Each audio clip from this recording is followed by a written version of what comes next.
أعوذ بالله من الشيطان الرجيم بسم الله الرحمن الرحيم وأدخل الذين آمنوا وعملوا الصالحات جنات تجري من تحتها الأنهار خالدين فيها بإذن ربهم تحيتهم فيها سلام۔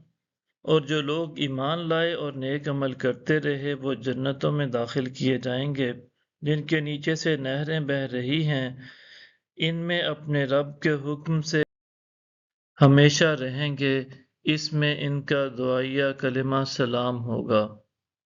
أَلَمْ تَرَ كَيْفَ ضَرَبَ اللَّهُ مَثَلًا كَلِمَةً طَيِّبَةً كَشَجَرَةٍ طَيِّبَةٍ أَصْلُهَا ثَابِتٌ وَفَرْعُهَا فِي السَّمَاءِ۔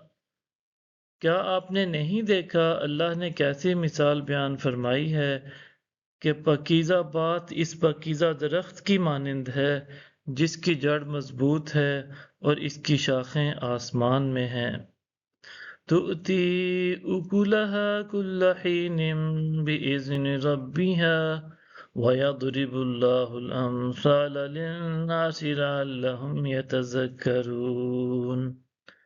وہ اپنے رب کے حکم سے ہر وقت پھل دے رہا ہے اور اللہ لوگوں کے لیے مثالیں بیان فرماتا ہے تاکہ وہ نصیحت حاصل کریں۔ وَمَثَلُ كَلِمَةٍ خَبِيثَةٍ كَشَجَرَةٍ خَبِيثَةٍ اجْتُثَّتْ مِنْ فَوْقِ الْأَرْضِ مَا لَهَا مِنْ قَرَارٍ۔ اور ناپاک بات کی مثال اس ناپاک درخت کی سی ہے جسے زمین کے اوپر ہی سے اکھاڑ لیا جائے، اسے ذرا بھی قرار نہ ہو۔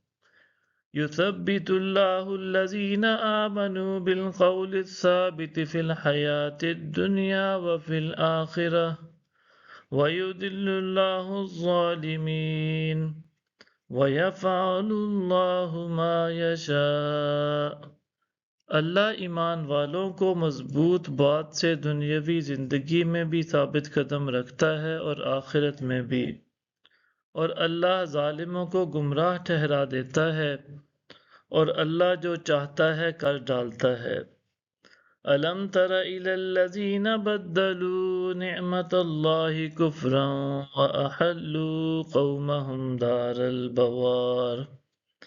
کیا آپ نے ان لوگوں کو نہیں دیکھا جنہوں نے اللہ کی نعمت کو کفر سے بدل ڈالا اور انہوں نے اپنی قوم کو تباہی کے گھر میں اتار دیا۔ صدق اللہ العظیم۔